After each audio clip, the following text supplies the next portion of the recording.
Good morning, everyone. So, for our daily today, mostly an experiment. I didn't have as much time as I'd like, or the attention span.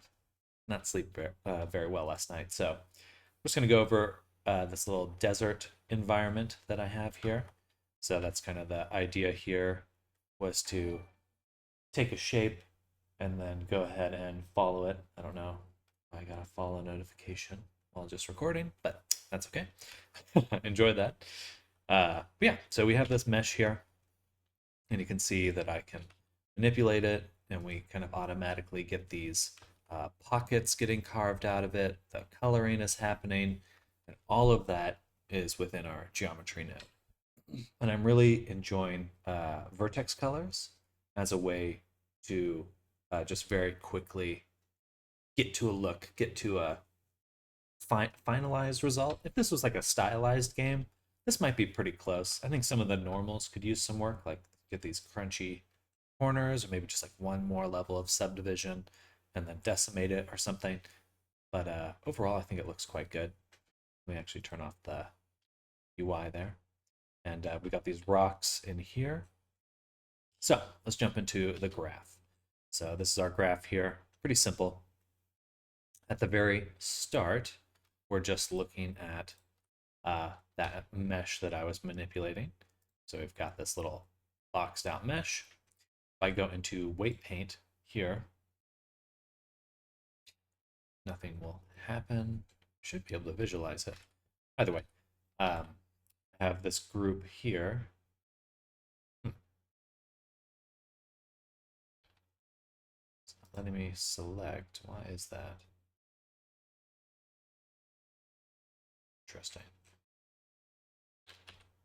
Let's turn this off really quick. There we go. So again, see this selection here. The GeoNode is preventing me from visualizing it, but we have our bottom selection for the ground, and that's what we use to split up our node, our effect.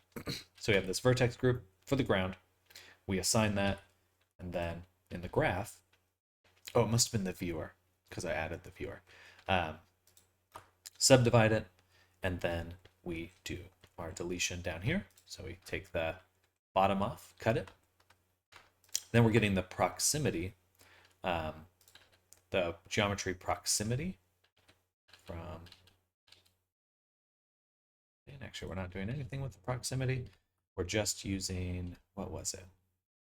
Okay, looks like we're using edge neighbors. I was experimenting around with the proximity, but the edge neighbors worked out a little bit better. So we subdivide that, so we have a nice bunch of faces we can distribute points on. And then using our edge neighbor here, we get, first we grab that selection. I don't know why things are so hard to visualize right now. There we go. Grab that selection. We can see this edge, and then we blur that like so. So we have this nice blur. Looks very good. I'm enjoying that. And then we map that range to ensure that it's just a range of 0 to 1. And then use that to mix these values. So the values, this is the actual density of our distribution here. By mapping that range from 0 to 1, we could just have a really simple control of there should be this many points getting distributed to a maximum or a minimum of this many points with just 0, and then a maximum of 1. If I did 0, we would get them in the middle too, which maybe you want, maybe you don't, but we get a nice, it's just nice to have those options. Now it's pretty important when you're using the density, it does not work. When you use the edge nodes and you want to use it as a mask, at some point you should use an evaluate on domain node. For some reason it does not work without it. If I disable it, you can see it's not properly evaluating. Yeah, then we distribute the points, and then we instance on those points our little rocks here. And those rocks are just this collection here. Oh, I actually have the sun object in there. That would explain why it's so bright. Yeah, a lot less bright and a lot less random light sources. I was wondering, I was like, it looks a little different. Sorry, it's definitely sleep deprived today. Then at some point we realize those instances. So rather than having them be instances, we realize them, so then we can use geometry proximity for a later step. But I'm going to double back now to the kind of canyon walls. So when we go here, the first thing we do is we just add the base color right here. And I'm actually using not just the color, but the alpha as well. And if we switch over to my shader editor, you can see that I'm plugging the color right in the base color and then the alpha into the roughness. So that gives me an additional level of control to kind of make things glossy or not, or smooth. And yeah, but then the first step is we extrude. And we're extruding these, we're kind of punching holes into the surface, so we're pushing in. And these are kind of our initial cavities. And to do that, we're using, first we're making sure that we're not using the ground. So that's what this does, is it prevents us from punching holes into the ground. We do that for the next extrusion step as well. Then we use a noise, and we're using a comparison here for that noise. So we have a noise texture over everything. Definitely the noise texture is always an improvement over just a random value, because random values are truly random, whereas noise are kind of random, but usually they group together a lot better. If I was just doing random, it looks really weird.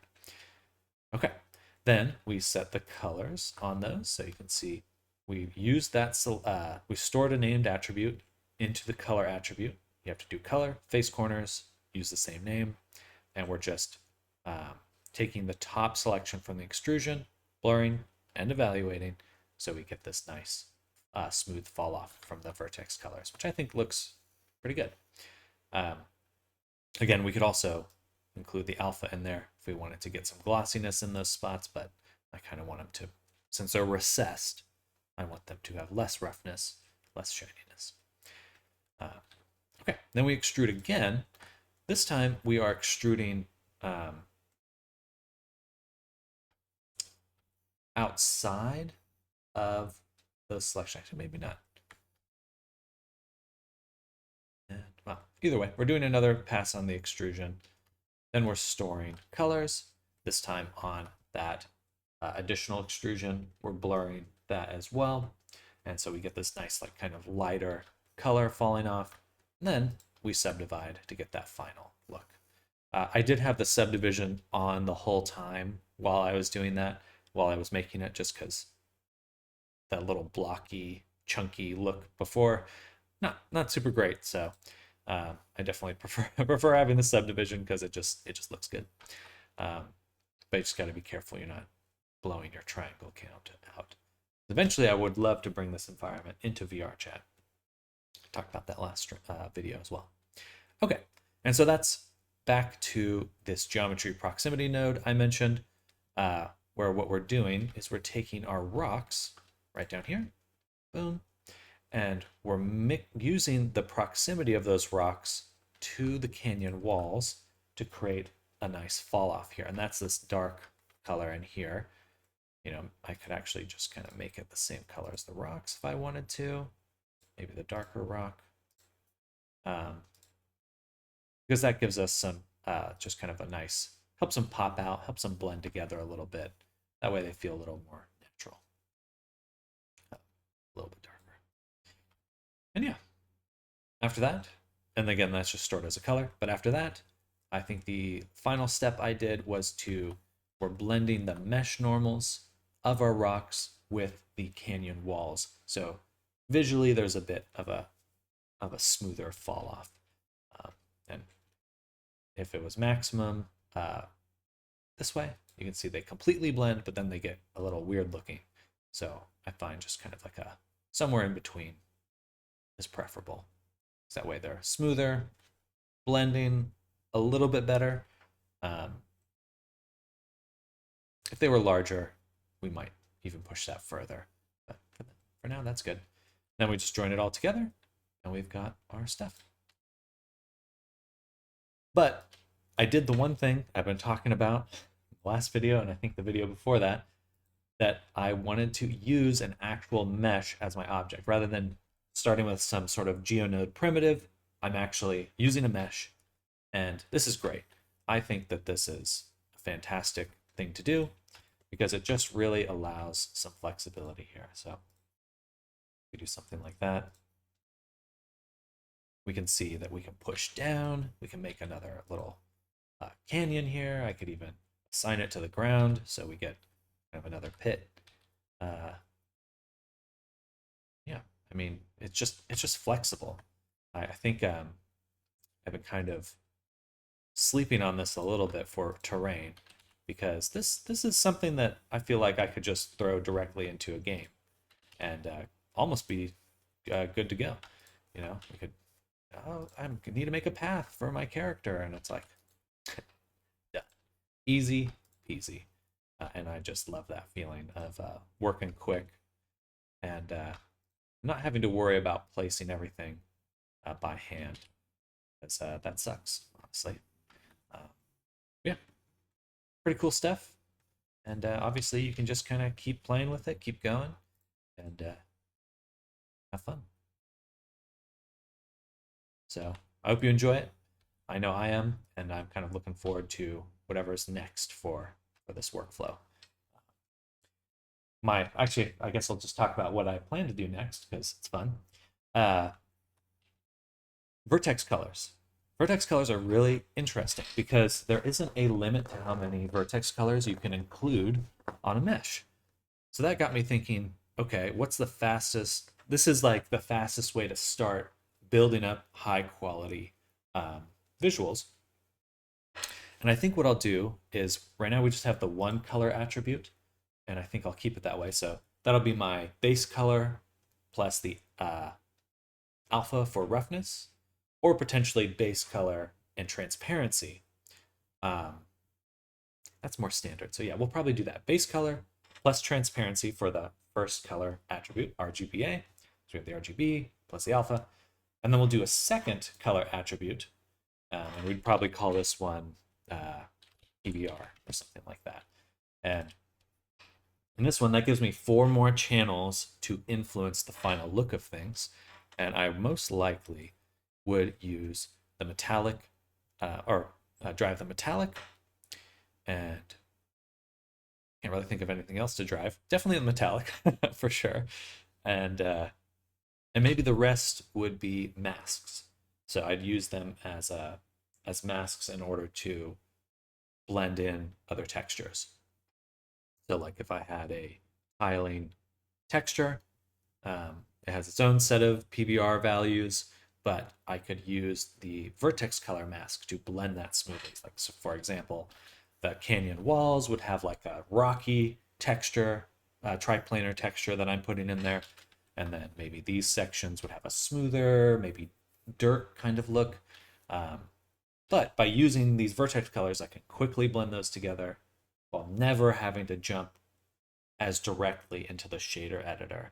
And even then, it would still give me even more flexibility because by just driving these masks with the color attributes, I could maybe make it like a snowy look or just kind of the sky is the limit there. So I'm pretty excited by that. Maybe it would just be masks. The vertex colors would just be mask colors. And everything else, I don't have to brainstorm here. But that's the thought. Because it is really nice to just jump in and get a mood and a vibe. I didn't initially set out with like the deserty kind of look, but I was having fun playing around with it, so I was kind of pushing it. And yeah, I think that's about it. I think if I was actually going to put this in a game, I would do one more subdivision. It just looks a little crisper. Just have to watch out for these little crunchy corners. All right, that's it for today's video. Thanks for checking this out. A little less focused today, but I'll see you in the next video. Bye.